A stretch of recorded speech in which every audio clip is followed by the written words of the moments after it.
Kagulat World. Buong Spain ginulat ulit. Buhay pa si Alexandra Ayala sa Mutua Madrid Open at hindi lang basta buhay, kundi patuloy na lumalaban sa isang bagong yugto ng kanyang kampanya. Matapos ang kanyang singles exit, marami ang nag-akala na doon na magtatapos ang kwento niya sa Madrid. Pero sa halip na huminto, nag-shift siya ng focus. Sa doubles, may panibagong laban, panibagong pagkakataon, at panibagong pag-asa. Kasama ang kanyang partner na si Zeynep Sonmez, muling nagningning si Alex sa court matapos ang dominanteng 6-2, 6-2 panalo sa round of 32. Isang performance na hindi lang panalo kundi isang pahayag, na hindi pa tapos ang laban para sa kanya sa Madrid. Sa kabila ng bigat ng kanyang pagkatalo sa singles, ipinakita ni Alex ang isang mahalagang katangian ng mga elite athletes, resilience. Hindi siya nagpaapekto sa ingay ng social media, sa mga kritisismo, o sa pressure na dala ng expectations. Sa halip, ginamit niya ito bilang gasolina para magpatuloy. Sa doubles, makikita ang ibang bersyon ni Alex. Mas relaxed, mas instinctive, at mas konektado sa laro. At malaking bahagi nito ay ang chemistry nila ni Sonmez. Hindi sila basta naglalaro bilang dalawang individual. Naglalaro sila bilang isang unit. Ang tambalan ni na Alexandra Ayala at Zeynep Sonmez ay mabilis na naging usapan hindi lang dahil sa kanilang panalo, kundi dahil sa paraan ng kanilang paglalaro. May natural flow ang kanilang movement, malinaw ang communication, at ramdam ang tiwala sa isa't isa. Sa doubles, hindi sapat ang talento lang. Kailangan ng synchronization. At sa maikling panahon, nahanap nila ang rhythm na iyon. Sa kanilang huling laban, halos walang butas ang kanilang execution. Ang returns ay precise, ang net play ay agresibo, at ang decision-making ay mabilis at tama.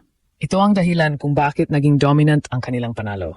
Ngunit habang tumataas ang kumpiyansa, tumataas din ang antas ng hamon. Sa round of 16, haharapin nila ang isa sa pinakamalalakas na pares sa torneo, ang number 2 seeds na sina Taylor Townsend at Katerina Siniakova. Isang tandem na may malalim na karanasan at napatunayan na sa pinakamataas na antas ng doubles tennis. Kilala si Siniakova bilang isa sa pinakamahusay na doubles specialist sa mundo, habang si Townsend naman ay may explosive na laro at mataas na tennis IQ. Ang kombinasyon ng kanilang skills at experience ay nagbibigay sa kanila ng malaking advantage laban sa mas bagong tambalan nina Alex at Sonmez. Dito papasok ang tunay na pagsubok. Para kina Alex at Zeynep, hindi na sapat ang momentum. Kailangan nila ng discipline, composure, at halos perpektong execution. Ang bawat serve, bawat return, at bawat galaw sa net ay kailangang kalkulado. Dahil laban sa isang elite team, ang maliliit na pagkakamali ay agad na paparusyahan. Ngunit sa kabila nito, may dala silang isang mahalagang sandata, ang pagiging underdogs. Kapag wala kang pressure, mas malaya kang maglaro. At sa doubles, ang kalayaan na ito ay maaring maging mapanganib para sa kalaban. Wala silang kailangang patunayan sa papel, ngunit sa loob ng court, maaari nilang baguhin ang narrative. Kung mapapanatili nila ang kanilang agresibong estilo, mabilis na communication at kumpiyansa sa isa't isa, may posibilidad na makagawa sila ng upset. At kung mangyari yon, hindi na ito magiging simpleng magandang kwento. Ito ay magiging breakthrough moment. Sa mas malaking perspektibo, ang doubles run na ito ay mahalaga hindi lang para sa kasalukuyang torneo, kundi para sa long-term development ni Alex. Ang doubles ay nagbibigay ng ibang klaseng training ground. Dito nahahasa ang reflexes sa net, ang positioning, at ang instinctive decision-making. Ang mga elementong ito ay maaaring i-transfer sa kanyang singles game, lalo na sa mga sitwasyon na nangangailangan ng mabilis na reaksyon at strategic variation. Sa ganitong paraan, ang kanyang karanasan sa doubles ay nagiging investment para sa kanyang overall growth bilang player. Hindi rin may kakaila ang epekto ng suporta mula sa fans. Mula sa Spain hanggang Pilipinas, ramdam ang energy na ibinibigay kay Alex. Ang crowd sa Madrid ay unti-unting nagiging bahagi ng kanyang journey, habang ang mga Pinoy fans ay patuloy na nagbibigay ng walang sawang suporta. Sa bawat sigaw, bawat post, at bawat mensahe, nabubuo ang isang environment na nagtutulak sa kanya na lumaban pa. At sa ganitong antas ng kompetisyon, ang emotional support ay maaring maging difference maker. Sa huli, ang laban na ito ay hindi lang tungkol sa pag-abot sa quarterfinals. Ito ay tungkol sa pagpapatuloy ng kwento.